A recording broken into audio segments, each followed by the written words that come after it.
हम लोग ये कह रहे हैं कि 0 से 15 साल तक, मतलब 10वीं 12वीं तक बच्चों को इतनी अच्छी शिक्षा दी जाए कि वो आगे चलकर व्यवस्था पर बोझ न बने। और इसको करने के लिए हम लोग को 10 वर्ष लगेंगे। ये भी बात मैं कह रहा हूँ, ये चीज़ आसानी से हो नहीं सकती है।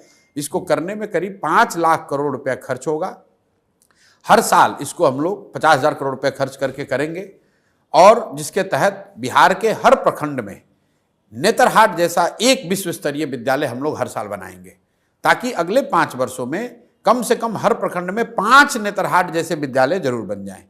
अब आपका ये सवाल होगा, तब तक जब तक आप ये सुधार करोगे तब तक अभी जो बच्चे पढ़ रहे हैं उनका क्या होगा? उसके लिए हम लोग कह रहे हैं कि अगर आपके पास आपके इलाके में सरकारी स्कूल अच्छा नहीं है तो आप अपने बच्चे को प्राइवेट स्कूल में भेजिए। उसका फीस एक रेगुलेटेड फीस सरकार भरेगी। तो जन स्वराज की शिक्षा को लेकर ये जो सोच है कि 15 साल से कम उम्र के बच्चों को इतनी अच्छी शिक्षा दी जाए ताकि वो व्यवस्था पर आगे चलकर बोझ ना बने। और अच्छी शिक्षा देने के लिए rather than making school in every village, we are saying कि हर प्रखंड में 5 से 10 अच्छे विद्यालय बनाए जाएं और लोगों को बस की सुविधा दी जाए, स्कूल बस की, ताकि बच्चे अच्छे स्कूल तक पहुंच सकें। और जब तक ये व्यवस्था को बनाने में जो 5 साल समय लगे, 10 साल, तब तक लोगों को प्राइवेट स्कूल में पढ़ने का ऑप्शन दिया जाए। दूसरी बात जो हम लोग कर रहे हैं रोजगार की, 15 साल से 50 साल की उम्र के लोगों को अब वापस आप पढ़ाकर डॉक्टर इंजीनियर नहीं बना सकते हैं। उनके हाथ में स्वरोजगार के लिए पूंजी दिया जाए। 3 बातें जो हम लोग कह रहे हैं, रोजगार कैसे आएगा। पहला बात हम लोग कह रहे हैं कि उसको पूंजी दिया जाए। बिहार में पूंजी की बहुत कमी है। पूंजी की कमी इसलिए है कि हर साल बिहार से करीब करीब 2 से 2.5 लाख करोड़ रुपया बैंक ट्रांसफर कर रहे हैं दूसरे जगह। ये बिहार का पैसा है। बिहार का अगर सीडी रेशियो आप देखेंगे तो यहाँ देश के सीडी रेशियो 70 है, यहाँ पर 40 है। उसका मतलब यह है कि बिहार के लोग जो पैसा बिहार में जमा करते हैं, बैंक वो पैसा बिहार में इन्वेस्ट न करके बिहार के बाहर करते हैं। पिछले वर्ष बिहार में 4,21,000 करोड़ रुपया लोगों ने जमा किया बैंकों में। बैंकों ने लोन के तौर पर 1,61,000 करोड़ रुपया वापस दिया। बाकी पैसा कहाँ गया?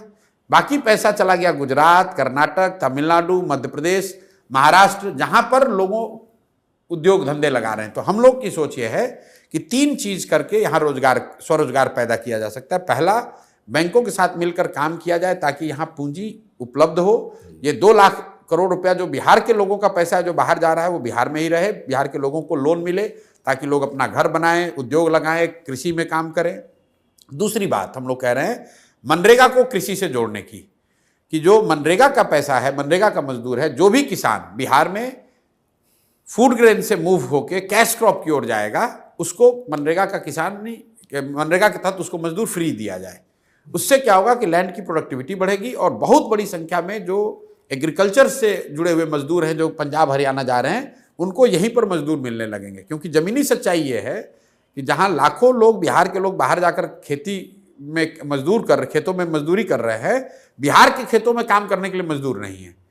तीसरी बात हम लोग कह रहे हैं कि बिहार में हर साल कम से कम 1 लाख परिवारों को 4% के ब्याज पर लोन दिया जाए, ताकि ये लोग इंटरेस्ट सबवेंशन स्कीम लाने की बात कर रहे हैं, ताकि 6,000 करोड़ रुपया या 7,000 करोड़ रुपया अगर सरकार पैसा दे दे ब्याज उनके बिहाफ में, और 4,000 करोड़ रुपया अगर जनता दे, तो 1 लाख करोड़ रुपया लोगों के हाथ में मिलेगा स्वरोजगार। तो हम लोग का मंत्र जो है वो शिक्षा और स्वरोजगार, पैसा और पूंजी, ये 2 चीज से बिहार का सुधार हो सकता है। जब लोगों को शिक्षा होगी और उनमें काम करने के लिए उनके पास पूंजी होगा तो अपने आप बिहार में तरक्की होगी, अपने आप रोजगार आएगा, पलायन रुकेगा।